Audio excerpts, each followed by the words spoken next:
Vexor, 9 reeked of heat and decay. Once it had been a research colony.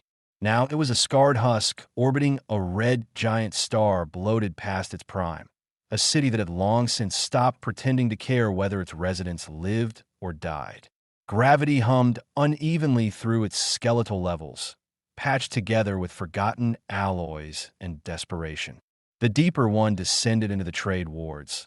The louder the buzz of neon became, fighting to outshine the filth, the rust, the blood that refused to wash away. And in the middle of it all, beneath a flickering sign that once read Ether Gateway, but now just blinked TH Gate, Relia knelt, hands bound, bones showing through skin once considered sacred. Her knees ached against the grated steel platform. Each shallow breath tasted of copper and rot. Voices rose like vultures circling above her, eager and amused. She didn't lift her head. She didn't need to see them. She had heard this sound before, the jeering, the betting, the disgust masked as desire. The first time they stripped her down in front of an audience, her heart had thrashed like it wanted to rip its way out her chest. Now it barely stirred. There was no dignity left to lose. Her name, Relia Velthinar of the Athalari High Court, meant nothing here. Nothing except one more thing to take from her. Lot 17. Highborn. Female. Bioluminescent caste. Fertility sterilized per seller request. Null claimed. Pre-trained. Responsive under proper command. Starting at 2,000 credits. Her skin prickled as the light from above highlighted her violet tone. Once, the hue had drawn reverence. Now it just drew price evaluations. Her white hair hung in limp ropes, matted with dirt and blood. It had once reached past her waist in ceremonial braids, laced with starlight thread, reserved for noble bondings. Now it stuck to her cheeks like ash. 3,000 barked a voice. Male. Harsh. Too close. 4-5. I'll take the ears. Laughter. Relia did not move. She focused on the memory of cool water, of stars seen from a glass tower before the war began, before the sterile procedure, before her husband's voice turned from silk to wire. The brand on her right shoulder itched, still healing, still raw. He made sure it would scar deep, so no one could ever forget what she'd become. Discarded property. 7,000. 10. Let's see what she screams like. And then 20,000. Silence fell. Sharp. Complete. Relia blinked, startled despite herself. That voice didn't belong here. It didn't carry the smug tone of a sadist or the sharp edge of a trafficker. It was quiet, measured, almost weary. She raised her eyes. A single figure stood at the edge of the crowd. Broad-shouldered, wrapped in a grease-darkened coat, hood pulled low. Human, his skin tanned, jaw rough with stubble. One gloved hand rested on the edge of a pulse rifle slung over his back. Not drawn, just resting. He didn't leer. He didn't gloat. He just stared. The auctioneer blinked in confusion. Confirmed, 20,000. Final call. Going once. Someone muttered behind him. Who drops that kind of coin on a used shell? Twice. Probably defective. Sold. The deal clicked through the local net. The man, Malek Jero, though she didn't know the name yet, stepped forward. He didn't reach for her, didn't offer a leash or bark a command. He just handed over a dented data chip to the handler, murmured something low and inaudible, and turned toward the docking bay exit. Her chains released with a hiss and clatter. Relia flinched. This is the moment, she thought. This is when it begins again. But the strike never came. No hand clamped down on her wrist.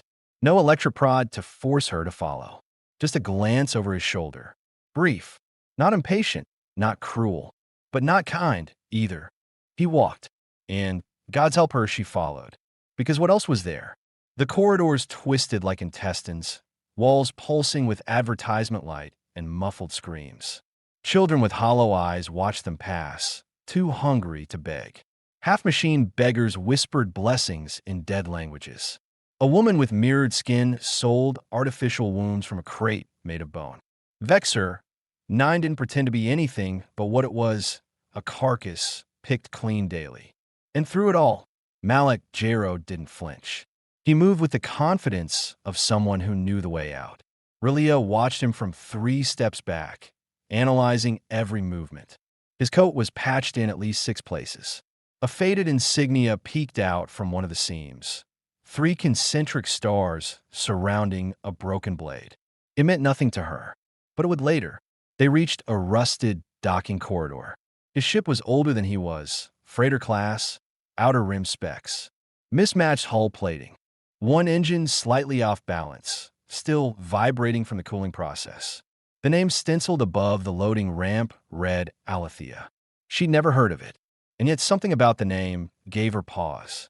He keyed the hatch. It opened without a sound. He didn't look at her, didn't say get in, or move, or hurry. He just walked inside.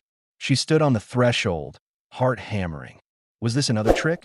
A slow game before the breaking? But hunger overrode doubt. She stepped inside. The air was cleaner. Not fresh. There was still engine grease and metal, but warmer. Real gravity stabilized her steps. The floor hummed beneath her feet. Malek said nothing as he led her through 2 narrow corridors, past a closed weapons locker, a flickering status console, and into a small crew chamber. Not a cell. No locks. A cot bolted to the wall. A small hygiene unit. A cabinet labeled medical. She turned in slow, unsure steps, expecting chains, expectations, a command. Instead, he reappeared holding a blanket. Thick, dark blue, faint scent of soap. He held it out to her. Not shoved, just offered. Her hands didn't move at first. They shook too much. Her eyes met his, if only for a second. No hunger there. No pleasure in her pain. Just distance. And something beneath that, buried, unreadable. She took the blanket. He turned and left. No door sealed behind him. For several heartbeats, she just stood there, clutching fabric in deadened hands. She didn't trust it. Didn't trust him. But her legs gave out, and the cot was soft. She sat, then curled into the blanket, its warmth stinging her skin like light after too long in the dark. The next hour unfolded like fog. She found the hygiene unit. Water, not cold, not hot, but steady, poured over her bruised shoulders. She sobbed quietly, scrubbing away blood and shame and memory with trembling hands. Her own reflection frightened her. Hollow cheeks, sunken eyes, a woman she didn't recognize. She dried herself with a cloth from the cabinet, put the blanket back around her shoulders, and stepped into the main room. A tray of food waited on the table. Soup, something like bread, protein blocks. Basic survival rations. She stared. Too long. Then lunged. She ate too quickly, hands shaking, teeth clacking. She choked. Cursed herself. Gagged. Tried again. A small part of her expected him to come in. To scold her. To gloat. No one came. Later, she found herself staring at a red light blinking on the console near the door. Not a lock. Just a low battery warning. The man, Malek, had left a med pack by the bed. Inside, burn salve, blood stems, painkillers. She applied them with slow, deliberate care. By the time exhaustion claimed her, she was curled on her side, eyes still wide, body alert for footsteps. They never came. The engine purred gently beneath her. Constant, comforting in a way that unnerved her. And before sleep dragged her under, one thought returned to her, quiet as a whisper in the dark. He didn't touch me. Not once. She didn't know what that meant yet. But it terrified her more than anything else. And against her will, it also made her wonder, who was this human? And what did he want from someone no longer worth anything? The second night, aboard Alethea, was quieter than the first. No alarms. No restraints. No barking voices in harsh alien dialects demanding compliance. Just the low, steady hum of engines, the soft ambient pulse of the ship's systems running like breath in the background. The air carried faint notes of oxidized metal, machine grease, and something less expected, clean linen, the warmth of old soap, maybe even tea. Relief sat on the edge of her cot, barefoot, wrapped in the thick blue blanket Malek had given her. She hadn't asked for it. She hadn't asked for anything. And yet it was there. Warm, heavy, safe. She stared at the floor, toes curled slightly against the textured panels, muscles still coiled with the instinct to flinch. Freedom was a concept she didn't quite believe in yet. It lingered at the edge of her understanding, like a word spoken in a dream, just out of reach.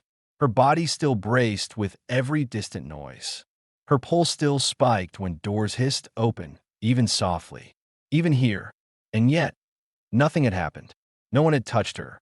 No one had raised a voice. The man, Malik Jarrow, had left her alone. He hadn't tried to strip her down with his gaze or assert his ownership.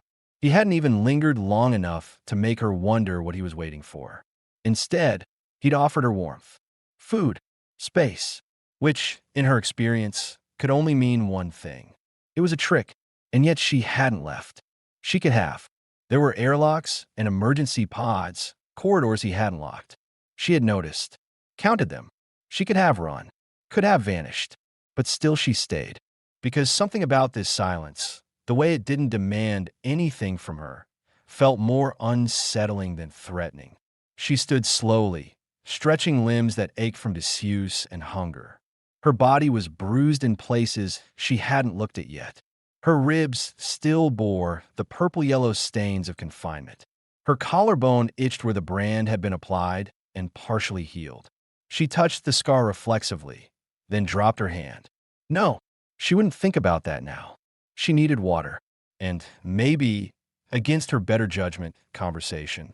She moved silently through the corridor toward the common area. Her senses remained alert, her posture guarded, though her steps had lost the panic of her first hours on board.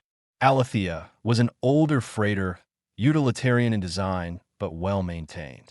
Its narrow halls were lined with functional steel, insulated panels, exposed power junctions patched with care. Nothing flashy, nothing meant to impress. But there was personality in the details. A photo magnetized to the wall near the galley. A dog, possibly earthborn, with ridiculous ears and a wide smile. A plant in a cracked ceramic pot. A set of tools meticulously arranged beneath a flickering light panel, labeled in both human text and alien glyphs. He lived here, really lived here. That struck her as odd. Men like Malik, quiet, functional, hard-edged, they didn't usually leave traces. They passed through places. They didn't build them. The common room was dimly lit, the stars outside casting long lines of motion across the viewport. Malik sat at the navigation console, legs stretched, hands behind his head, watching the drift of the cosmos without saying a word. He didn't startle when she entered, didn't turn dramatically or reach for a weapon, just glanced at her. Couldn't sleep? He asked, voice low. I don't sleep much, she replied. Nightmares? No, just memory. A pause passed between them. He gestured toward the galley. Food's in the warmer. Help yourself. She hesitated. I didn't drug anything, he added, not mockingly, not defensively, just a flat truth offered without offense. Relia stepped forward, retrieved a sealed ration bowl, and placed it into the reheat module. The machine hummed, releasing a quiet cloud of steam laced with the faint scent of grains and root proteins. She didn't realize how hungry she was until the smell hit her. Her stomach clenched painfully. When it was done, she took the bowl and sat at the far end of the room, keeping her back to the wall. She didn't eat right away, just stared into the meal, gathering herself. You're not afraid of me, she said finally. No, Malik replied. Should I be? I've killed people. So have I. She looked up. His expression didn't change. Most people lie when I say that, she said. Most people are afraid of the truth. I'm not. She studied him. What are you then? Tired, he said simply. But not stupid. I know you're dangerous. Doesn't mean I think you're a threat. Why not? Because you still flinch at door sounds. She blinked, startled by his accuracy. It wasn't cruelty. It was observation. Sharp, precise. And because, he added, if you wanted to kill me, you would have tried the moment you saw the medkit was unlocked. She didn't answer. Instead, she took a slow bite of her food. It was bland, textured, slightly overcooked, but it was hot. Solid. Real. Tears pricked the corners of her eyes before she could stop them. She blinked hard and swallowed. Malik didn't comment. He just turned his attention back to the stars. After a while, she spoke again. You don't know what I am. I know you're not what they said you were, he said. That's not the same thing. No, he admitted, but it's a start. She stared at him for a long moment. Then, with a quiet voice, I was born into the Athalari noble caste, bioluminescent genetic line, spiritual and diplomatic bloodline.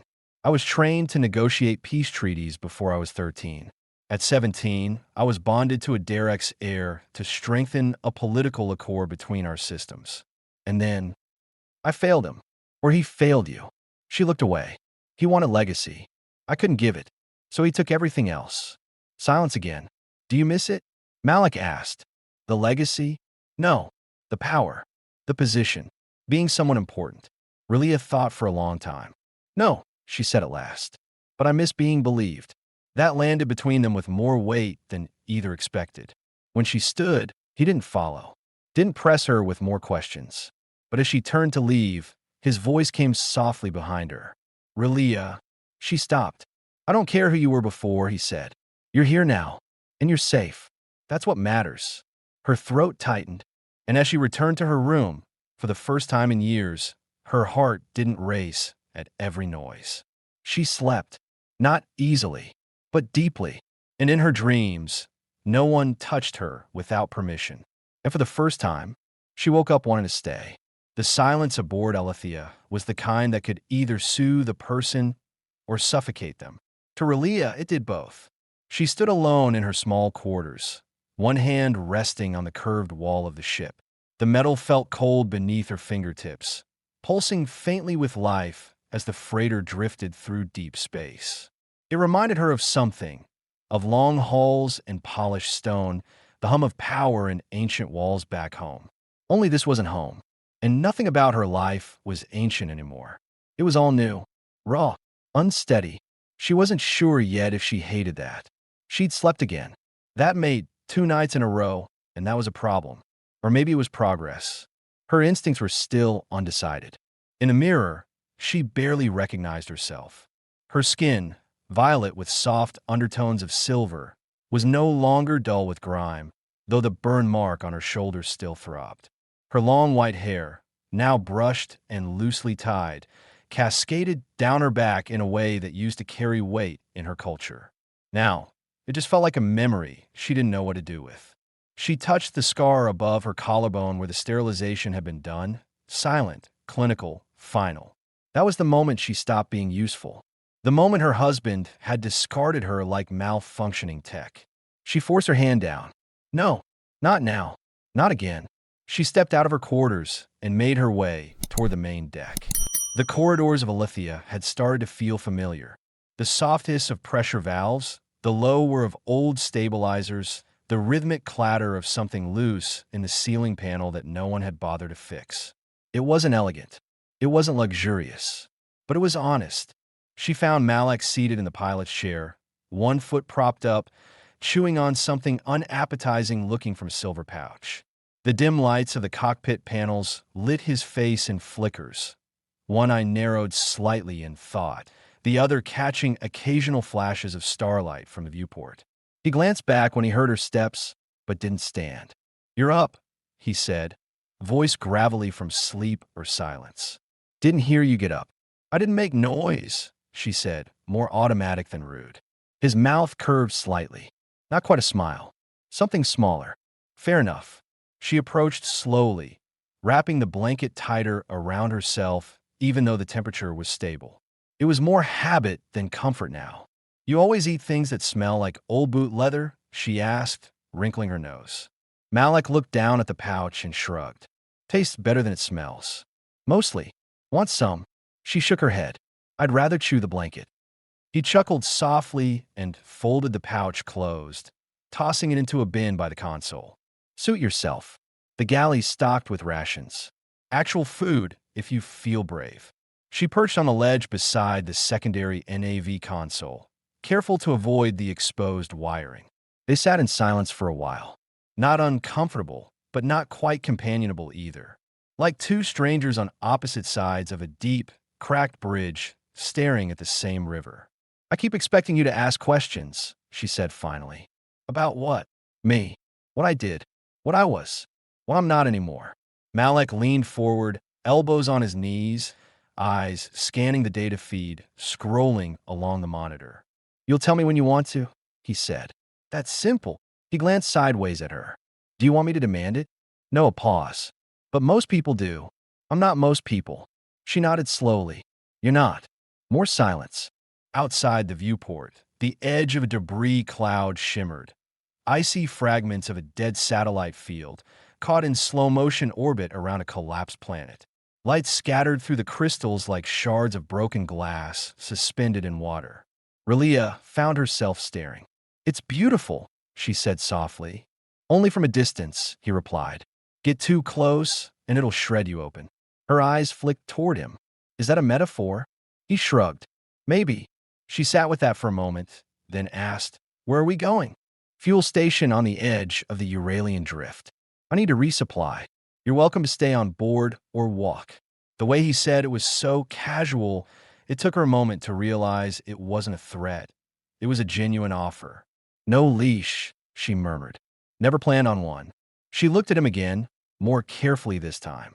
You really don't expect anything from me, do you? Malik tilted his head. Why would I? Because people pay for things expecting something back. And you paid a lot. He was quiet for a long moment. Then, finally, I didn't pay for you. I paid to stop it. That auction, the way they laughed, the way you didn't flinch. Her breath caught, just for a second. You look dead, he said, softer now. But you weren't. I saw it. You still had fight left. I just didn't want them to take that too. She looked away, staring at her hands. You don't know what I've done, she whispered. Then tell me. She hesitated, then shook her head. Not yet. He didn't push. Instead, he leaned back in the chair and folded his arms. You want to help me run diagnostics on the starboard stabilizer? She blinked. What? You said you don't like sitting around waiting to be told what to do. Prove it. Come work. For a second, she thought he was joking, but his face was calm. Open. He meant it. Her hands trembled faintly as she stood. Not from fear, but from something else.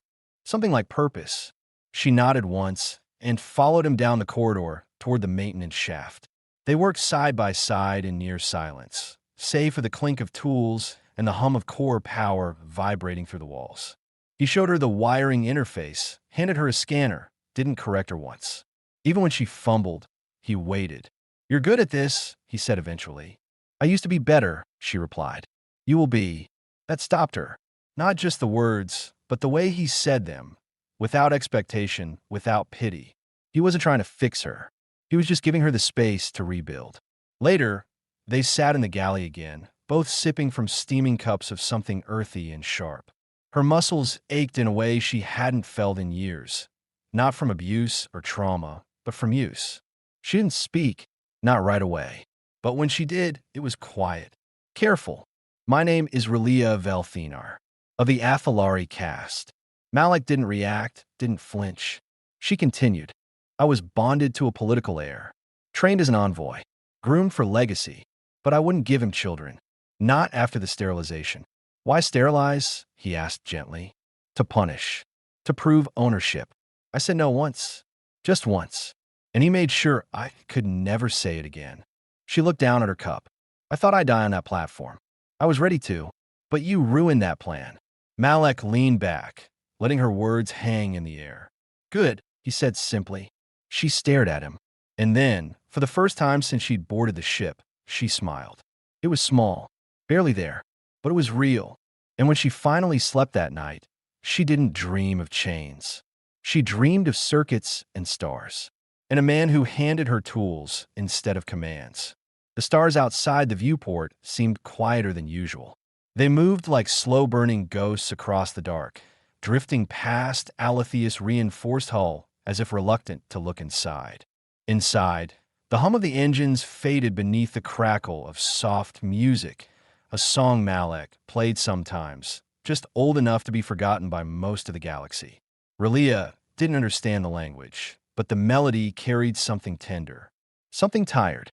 She sat at the small dining table, shoulders wrapped in a thermal shawl she'd pieced together from spare fabric and one of Malek's discarded jackets. Her hands were wrapped around a cup of steeped root tea, steam curling up toward her face. She hadn't asked him to play the music. He hadn't asked her if she wanted it. It had just started, and for some reason, it felt right. Malek sat opposite her, unusually still. His cup sat untouched between them. They hadn't spoken much since her admission the night before. Her name, her caste, the weight of what she'd endured. It had felt like giving away a secret that still hurt to say aloud. But she'd said it, and he hadn't recoiled. An error occurred while translating "please try again." He wanted heirs, she continued, and I was willing at first. But when the first attempt ended in failure, they ran scans. Found a genetic anomaly. Slight, but inheritable. His legacy had to be pure, so he ordered sterilization. Ordered it. Malik's gaze didn't leave her. His jaw was tight. When I protested, he called it rebellion. Treason against the marital contract. I was sentenced to silence. 2 years of confined chambers. No external comms. And then, when the treaty he married me for no longer held value, he released me into the auction system. Publicly. Because he couldn't be seen killing you, Malik said. Exactly. She nodded. He let the galaxy do it for him. Malik leaned back, arms crossed, his eyes on the tabletop like he could burn a hole through it. I know what it's like, he said softly. She blinked. To be sterilized? To be used up and thrown aside. She tilted her head. I don't know your story. I know. He ran a hand through his hair, then stood, walking to the far wall. There, half hidden behind a supply locker, he retrieved a dented metal box. He set it on the table between them and opened it with a slow, deliberate movement. Inside, a handful of patches, insignias, and one faded holoframe, damaged by time, but still visible. 2 people stood in the photo, a younger Malik, clean-shaven and smirking, and a taller man with darker skin, buzzed hair, and a lopsided grin. My brother, Kane, he said. We served together in the Forward Corps. Border cleanup missions, diplomatic escorts, the occasional skirmish. Back when the Federation still believed in saving things. What happened? Relia asked, voice barely above a whisper. Command sent us into a broken zone near Zenner's Fall. Said it was routine. Just evac and recon. But there was nothing routine about it. Pirate remnants, black market tech dealers, slave caravans moving faster than the Corps could track. We found a transport station running hot. Kane went in first. He paused, took a breath. There was a mine rigged to the data core. Motion triggered. We never found who set it. He died pulling a civilian out. She was pregnant. I got her to safety, but the report buried it. No commendation. No record. Just a quiet debrief and a transfer out.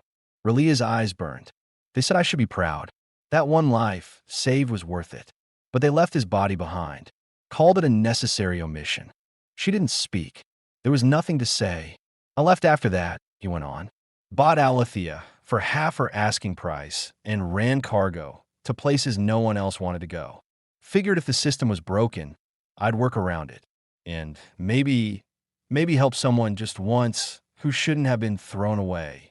He looked at her then. You reminded me of her, the woman he saved. The way she looked at him, like she couldn't believe someone would choose to help.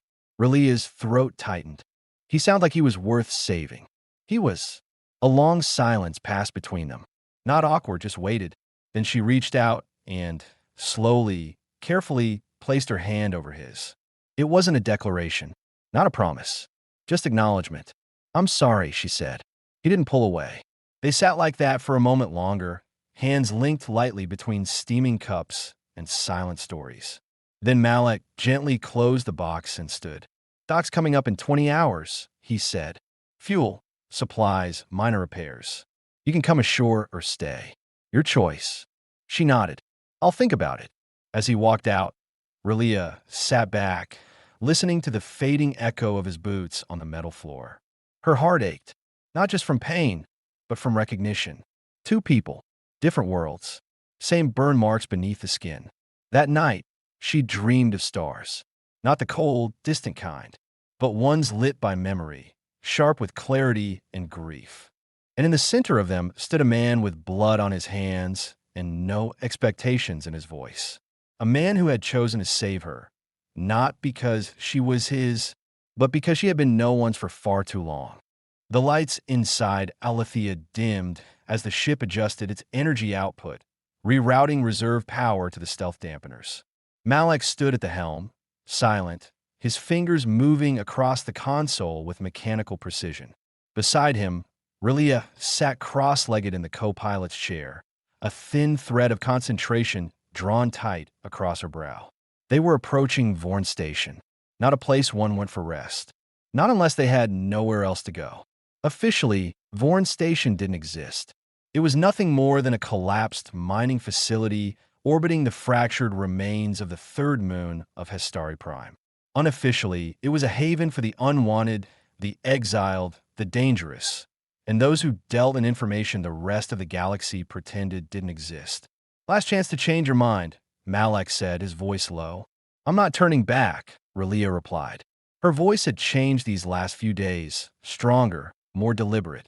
The woman who once flinched at the sound of hissing doors now sat fully upright in a pilot's seat, making decisions with quiet certainty. Malak didn't press her. He simply adjusted their trajectory. We dock quietly, he said. You get what you need, then we vanish.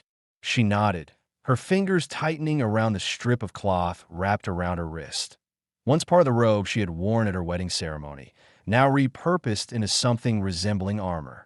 The ship clamped to docking bay 9 with a hiss and a metallic groan. The hull vibrated as the airlock sync initiated, and the soft blue of the station's interior lights bled into the cockpit. Malak stepped out first, surveying the docking corridor. Every corner stank of rust and recycled air. The walls were scrawled with graffiti in half a dozen languages, many of them warnings. And no credit. No mercy. No memories. Relia followed, her hood drawn low, but her eyes alert. She moved like someone with purpose now, not fear. Even so, Malak kept close, his right hand resting on the side of his coat where the grip of a compact pulse rifle waited. Split up, he muttered. Less attention. Take this. He handed her a slim comm chip and a data sleeve with a scrambled routing algorithm. Use only if you're cornered. She slid it into the seam of her sleeve, nodded, and disappeared into the crowd.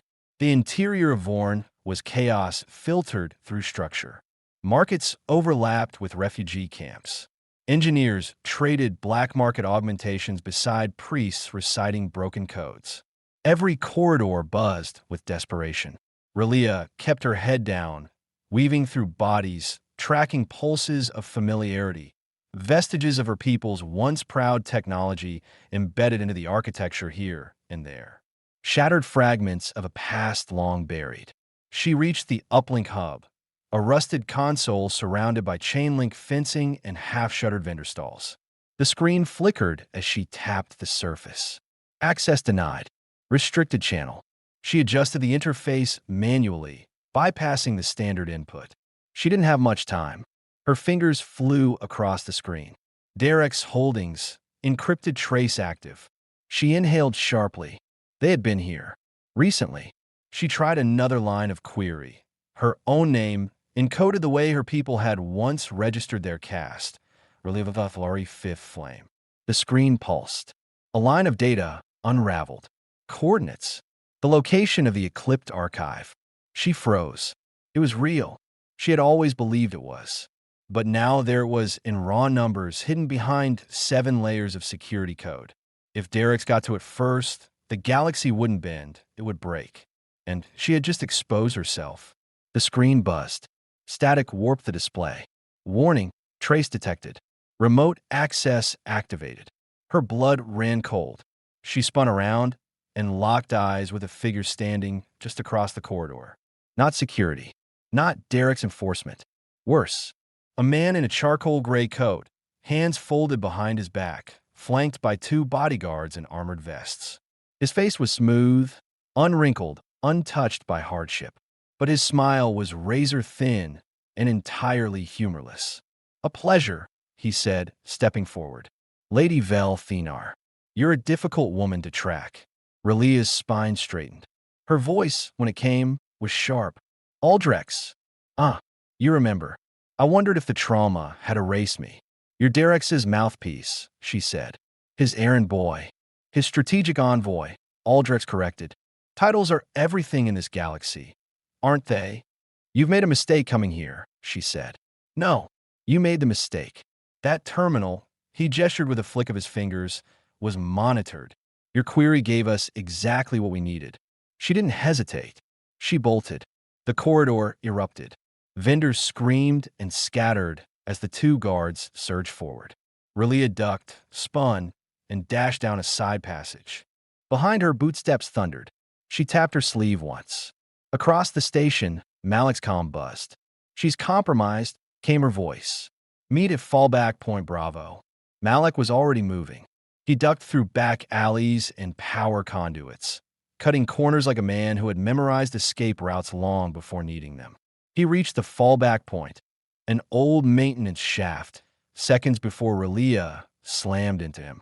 She was out of breath, pale but alive. "They're after the archive," she gasped.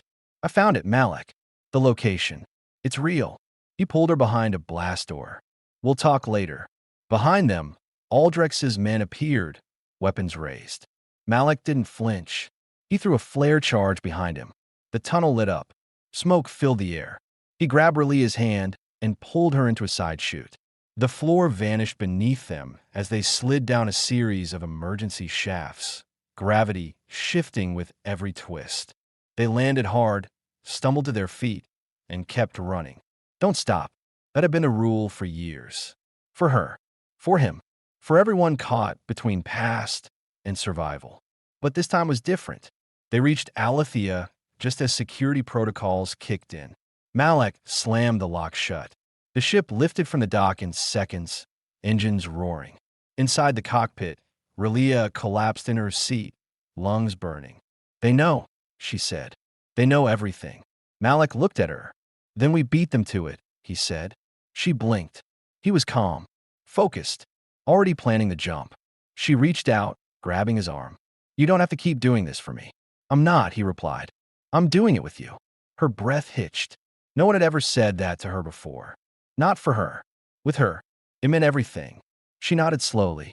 "Set the course. The archive can't fall into their hands." Malik smiled grimly. "It won't." As the ship surged into light speed, Relia stared out into the stars. No longer running. Not anymore. Now, they were going to claim what was hers and make sure the rest of the galaxy couldn't use it to burn the future. And if Aldrex thought this was the end of her story, he had no idea who Relia Velthinar had become. Sol Meridian was a place that did not exist on most maps. No one went there intentionally, not unless they were desperate, foolish, or hunting ghosts. Its coordinates were protected behind layers of encryption and myth, scattered through fragmented archives, old guild registries, and religious riddles spoken in dead dialects. But Relia had always known it was real. She could feel it in her bones, like a compass hidden inside her blood, guiding her toward the truth she was born to carry. Now, it stretched before them, vast and lightless, a void nested inside a system-wide silence. Malik stood at the helm, his hands still, eyes locked on the black. He didn't speak. Neither did Relia. Words in this moment felt like disrespect. They had come to end something, or perhaps begin something neither of them could fully name. Engaging final jump, Malik said. The stars around Alethea bent, collapsed, and stretched as the ship transitioned. Gravity twisted in the hull like a hell breath. When they came out the other side, the blackness was deeper than before. Not empty, but waiting. Relia stepped forward beside him, pale light casting delicate shadows across her cheekbones. Her white hair had been tied back with a strip of cloth, revealing the faint bioluminescent shimmer that traveled along her temples. Her violet skin was marked with fading scars, but her eyes, those impossibly bright, piercing eyes, were steady. "There," she whispered, pointing. Malik adjusted the forward view. At first, he saw nothing, just more void. Then a ripple shimmered across the dark, like oil on water. A boundary that wasn't a wall, yet somehow repelled visibility. The sensors stuttered. "A cloaking veil?" he asked. "A quantum curtain," Relia replied. "Projected from within. It folds light around the field, makes it unreadable to non-native DNA or outdated tech." Malik raised an eyebrow. "Meaning we just flew into a fortress blind?" Relia nodded. "Exactly." He glanced at her. "You sure about this?" No, she said, but I'm ready. He didn't ask again. The ship slowed, drifting toward the threshold.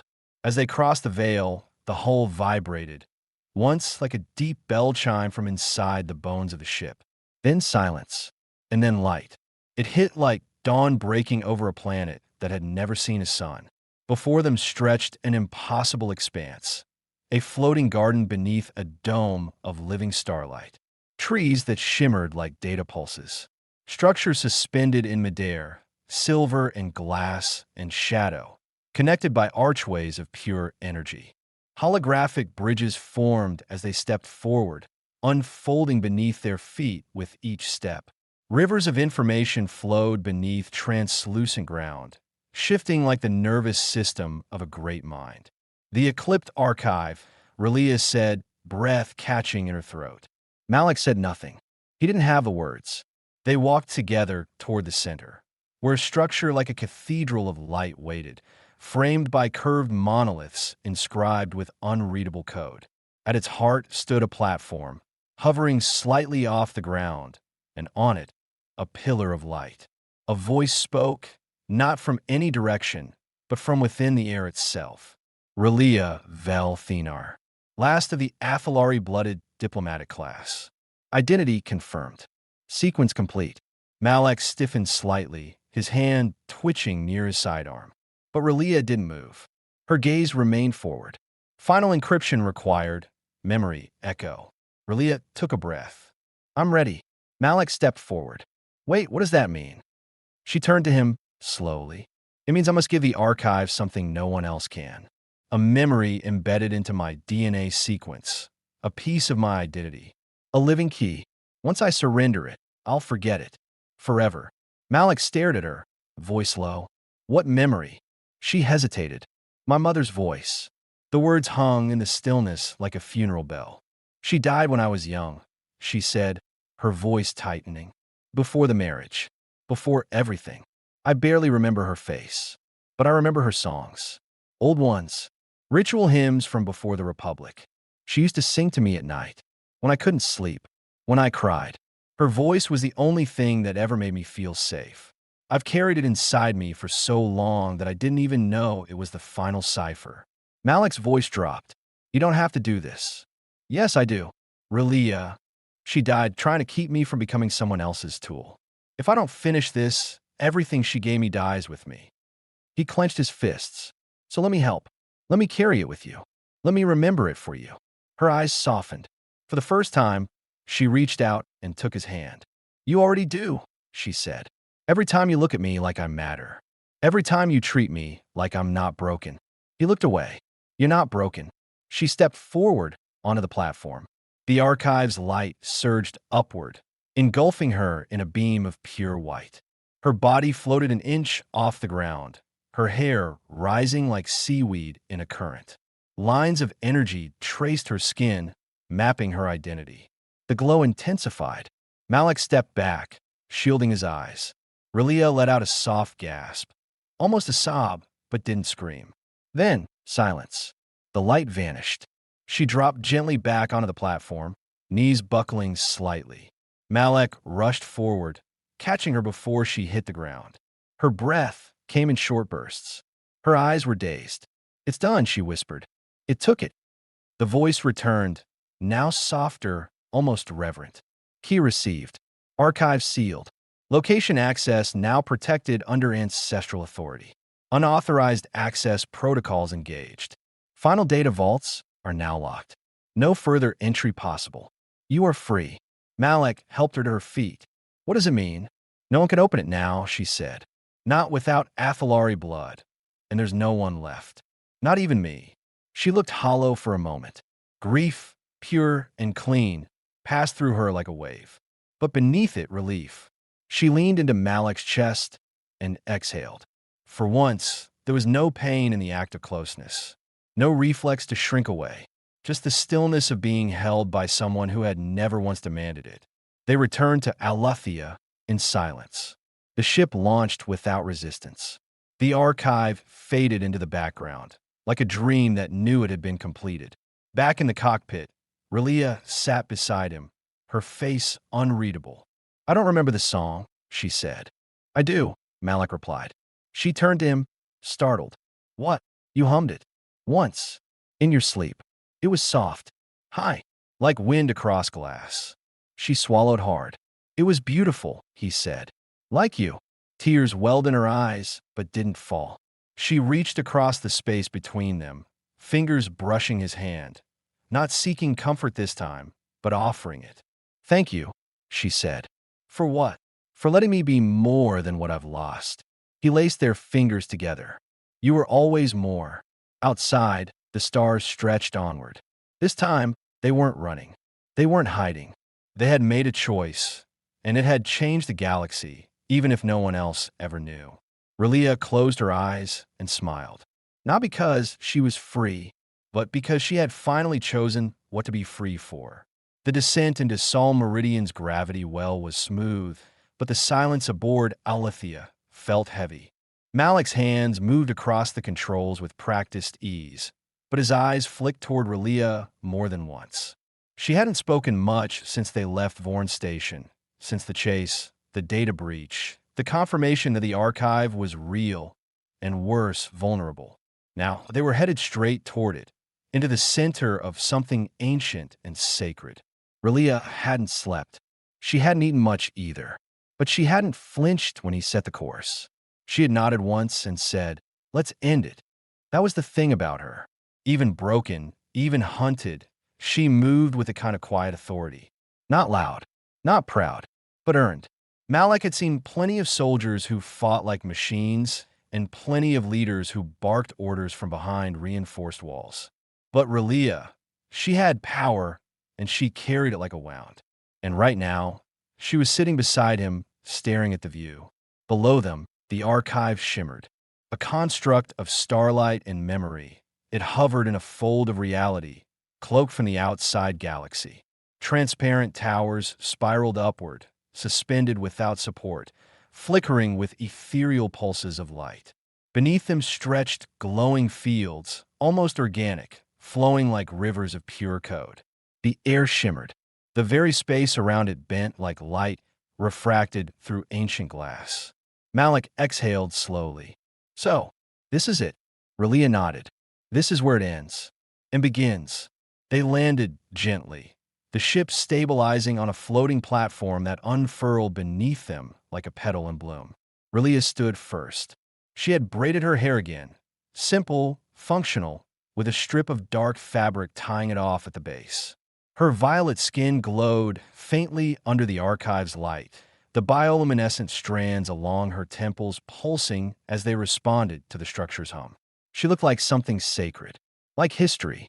And Malik, for all his grit and scars and soldier's instincts, couldn't look away. She turned to him. Are you coming? He stood slowly, grabbing the pack with emergency tools and the encoded relay transmitter. You really think they'll follow us here? I think Aldrex would follow me to the edge of a black hole if he thought he could drag back something valuable. Malik gave a dry smile. Then let's make sure he walks into a closed door. They stepped off the ship together. The archive welcomed her. It didn't open so much as respond, recognizing Relia's presence, her lineage, her purpose. She moved with quiet confidence, guiding Malik across shimmering walkways and floating staircases. Around them, ancient code formed constellations in the air, rearranging into language he couldn't read. It wasn't just data, it was memory, civilization itself, preserved in crystalline pulses of knowledge. This was never about power, she said as they reached the central chamber. It was about protection. The archive was created after the fall, the last war of the pre-quantum civilizations. My ancestors weren't warriors. They were keepers. And this was the last thing they chose to keep hidden. Malik stared at the console, rising from the floor. It pulsed as Relia stepped forward. I have to give it the final piece, she said. He stepped closer. What does that mean?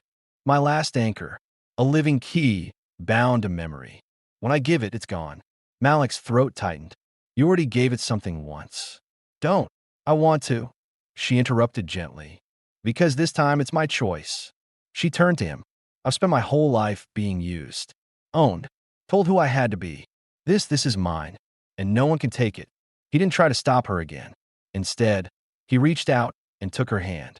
Her fingers curled around his instinctively. No hesitation, no fear. When she stepped onto the archive's core platform, the lights surged. Her body rose in the air, a slow drift as the archive read her fully. Symbols encircled her like a storm. Her family, her caste, her decisions, her failures, her survival. All of it rewritten into legacy. Malik watched, breath held.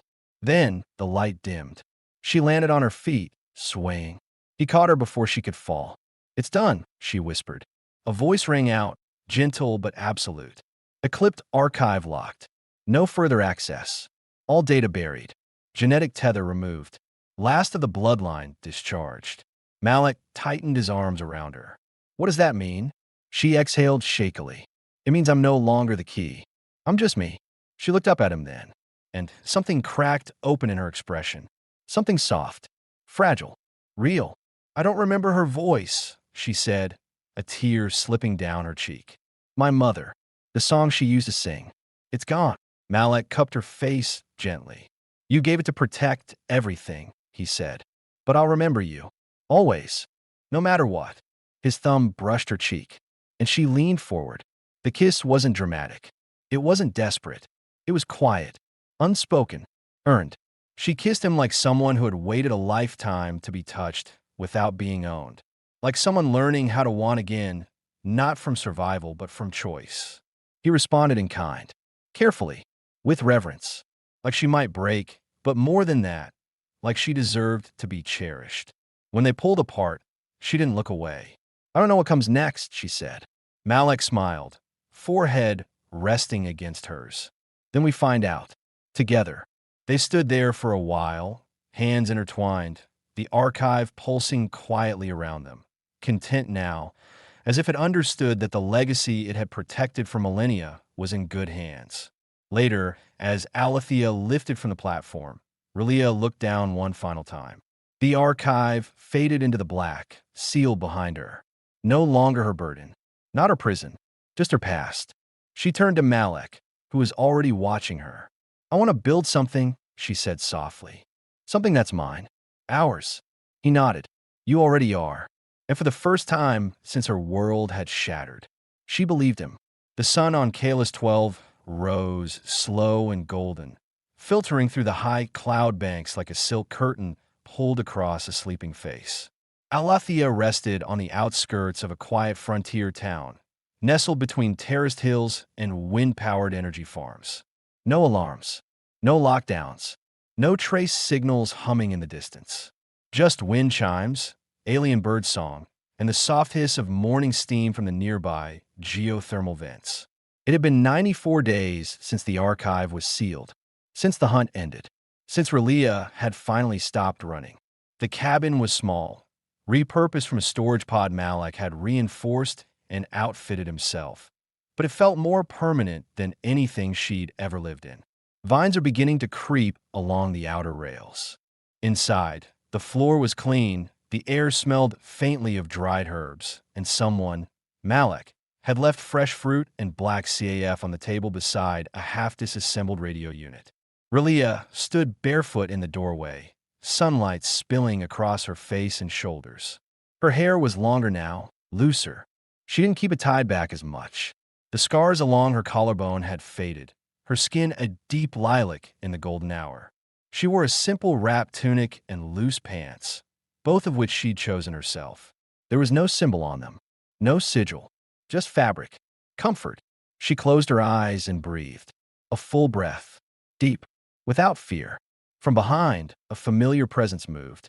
Malik wrapped his arms around her waist and pulled her gently against his chest, resting his chin on her shoulder. "You always find the sunrise," he murmured. She leaned into him. "It always finds me." His lips brushed the side of her neck. "I made breakfast, but I burned the eggs, so I pretended it was intentional." She laughed, freely now with sound and no shame. "I still remember the first time you offered me food," she said. "I was terrified you'd stab me. You didn't look it. I'm very good at pretending." She turned in his arms, looping hers around his neck. His hair had grown out a little, no longer the strict military short style he'd worn before. His beard was softer. The lines around his eyes hadn't disappeared, but they were no longer hardened by regret. They were softened by days like this. I don't want to pretend anymore, she whispered. He tilted his head. About? About how I feel when I look at you. Malik's brow furrowed slightly, the way it always did when he was caught off guard. She loved that. That this man, who'd once taken on bounty hunters and smugglers in a dying empire, still didn't quite know what to do with tenderness. Malik Jero, she said, her voice steadier than it had ever been. I love you. The silence that followed was soft, sacred. He didn't blink, didn't flinch. He just smiled, slowly, quietly, then touched her cheek with one calloused hand, thumb brushing the edge of her jaw. I love you too, he said. I think I did the moment you sat in my chair and told me I wasn't scary. She kissed him then. It was different this time. Not stolen in the heat of battle, not offered like an apology, not driven by adrenaline or fear, but still, certain. She kissed him because she wanted to, because the future no longer frightened her, because love no longer felt like a weapon.